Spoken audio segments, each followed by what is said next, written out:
जाओ, इसी बिखरे हुए लहजे पे गुजारे जाओ, वरना मुमकिन है कि चुप रहने से मारे जाओ।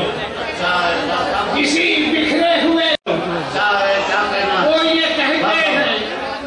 वो ये कहते हैं सदा हो तो तुम्हारे जैसी, क्या कहना, इसका मतलब तो यही है कि पुकारे जाओ। और डूबना है तो छलकती हुई आंखें ढूंढो, डूबना है तो छलकती हुई आंखें ढूंढो, या किसी डूबते दरिया के किनारे जाओ। डूबना है तो छलकती हुई आंखें ढूंढो, या किसी डूबते दरिया के किनारे जाओ, या किसी डूबते दरिया के किनारे जाओ। दूसरा कर लेंगे, चार्ज कर लेंगे। और है कि पुकारे जाओ, इसका मतलब तो यही है कि पुकारे जाओ।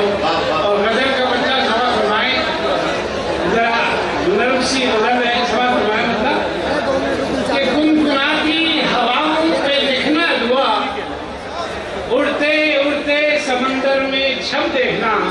ये पेंटिंग है कि गुनगुनाती हवाओं पे लिखना दुआ, उड़ते उड़ते समंदर में छप देखना। एक परिंदे का पानी से यूं खेलना, जैसे मौजों का ज़ौक़े तरफ देखना, जैसे मौजों का ज़ौक़े तरफ देखना। और वो जो एक साया तुमसे बिछड़ता चला, खाली आंखों से देखोगे मासूम हो। वो जो एक साया तुमसे बिछड़कर चला, खाली आंखों से देखोगे मासूम हो। हर नजारे की अपने ही आदाब हैं, रेत भर जाए आंखों में तब देखना। सरदार साहब अपने